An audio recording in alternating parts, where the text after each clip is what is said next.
Assalamualaikum warahmatullahi wabarakatuh. Izin memperkenalkan diri, nama saya Aji Mujiono, NPM 187002063. Program Studi Teknik Elektro Fakultas Teknik Universitas Siliwangi. Di sini saya akan memaparkan sedikit tentang trapodaya untuk memenuhi tugas akhir dari mata kuliah Teknik Tegangan Tinggi. Langsung saja ke materinya akan saya paparkan tentang trapodaya. Trapodaya digunakan untuk menyalurkan daya dari generator bertegangan menengah ke transmisi bertegangan tinggi dan untuk menyalurkan daya dari transmisi bertegangan tinggi ke jaringan distribusi. Kebutuhan trapodaya bertegangan tinggi dan berkapasitas besar menimbulkan persoalan dalam perencanaan isolasi, ukuran, dan bobotnya. Selanjutnya ada prinsip kerja trapodaya. Pada sebuah trapo terdapat 7 bagian yang ada di trapo tersebut. Ada 3 bagian penting dan ada 4 bagian penunjang lainnya. 3 bagian utama dari suatu trapo atau yang terpenting yaitu adalah inti dari sebuah trapo. Terus yang kedua ada 2 set atau lebih kumparan dan yang ketiga ada isolasi. Serta keempat bagian lainnya adalah minyak isolasi, tangki baja, basing tegangan tinggi dan basing tegangan rendah. Untuk inti dari trapo terbuat dari lembaran-lembaran baja silikon yang satu dengan yang lainnya dan diisolasi dengan vernis. Untuk kumparan terbuat dari bahan tembaga. Kumparan sendiri terbagi menjadi 2 macam, yaitu ada kumparan primer dan kumparan sekunder. Untuk kumparan primer adalah yang dihubungkan ke sumber energi, serta untuk kumparan sekunder adalah yang dihubungkan ke beban. Bahan isolasi tersusun dari kombinasi bahan dieelektrik cair dan dieelektrik padat. Selanjutnya ada susunan dan penyambungan kumparan. Untuk jenis susunan dari kumparan ada 2 macam, yaitu disk winding atau berbentuk piringan dan yang kedua adalah berbentuk silindris atau cylindrical winding. Serta untuk macam-macam penyambungan kumparan juga ada 2 macam. Yang pertama ada penyambungan kumparan secara bertindih dan yang kedua adalah penyambungan kumparan secara berlapis. Untuk penyambungan kumparan secara bertindih itu bentuknya vertikal ke atas atau bertindih. Dan yang kedua ada berlapis yaitu kumparannya horizontal, berbentuk horizontal. Selanjutnya ada isolasi kumparan tegangan tinggi. Untuk isolasi kumparan tegangan tinggi ini terbagi menjadi 3 macam. Yang pertama ada isolasi nil-nor, yang kedua ada isolasi pasa, dan yang ketiga adalah isolasi mayor. Untuk yang pertama, isolasi minor adalah isolasi yang memisahkan satu belitan dengan belitan yang lain dalam satu elemen kumparan. Yang kedua ada isolasi pasa. Isolasi ini artinya isolasi antara kumparan tegangan tinggi dengan kumparan tegangan tinggi yang lain pada trapo 3 pasa. Dan yang terakhir ada isolasi mayor. Isolasi mayor ini adalah isolasi yang memisahkan kumparan tegangan tinggi dengan bagian yang bertegangan rendah.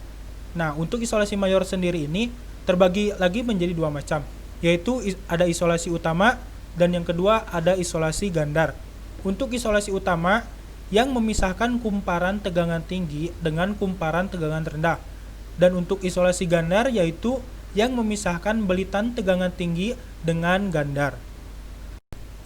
Selanjutnya ada dieelektrik padat isolasi kumparan tegangan tinggi. Dieelektrik padat biasa digunakan pada trapo adalah papan, bakelit, kertas, kain pita, dan juga minyak kertas.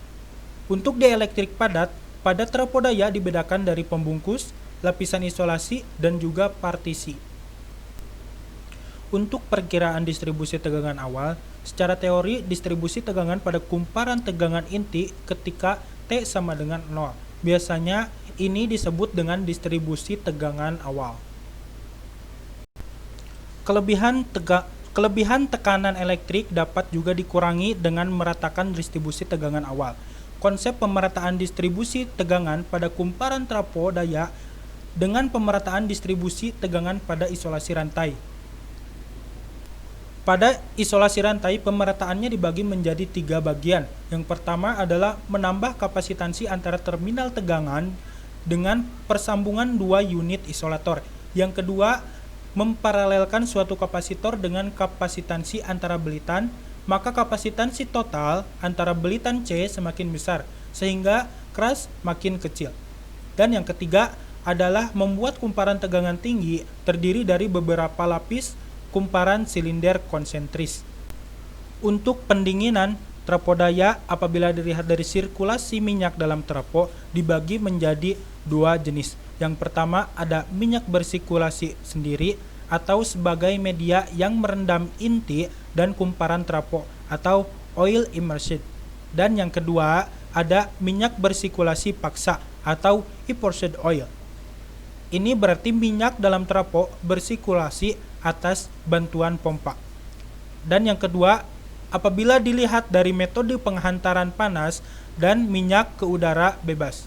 Ini terbagi menjadi tiga jenis. Yang pertama ada pendinginan dengan udara alami, kedua ada dengan hembusan udara, dan yang ketiga adalah pendinginan dengan air.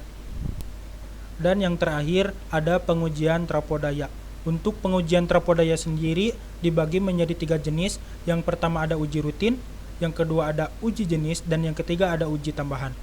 Secara umum pengujian rutin trapo meliputi hal-hal sebagai berikut. Ini adalah beberapa contoh untuk pengujian rutin trapo untuk suatu trapodaya.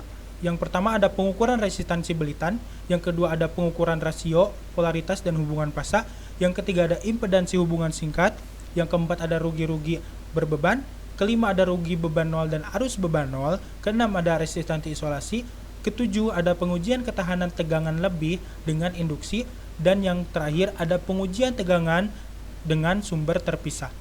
Nah, untuk uji jenis dilakukan untuk rancangan baru suatu trapo atau jika dibutuhkan oleh pembeli. Pengujian jenis terdiri atas dua, yaitu pengujian ketahanan tegangan impuls dan pengujian kenaikan temperatur.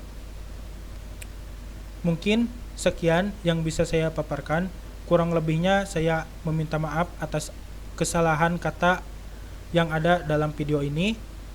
Mudah-mudahan video ini bermanfaat khususnya untuk saya dan umumnya untuk yang melihat video ini. Sekian yang bisa saya sampaikan. Sekali lagi saya memohonkan maaf apabila ada kesalahan dalam video ini. Wabillahi taufiq wal hidayah. Wassalamualaikum warahmatullahi wabarakatuh.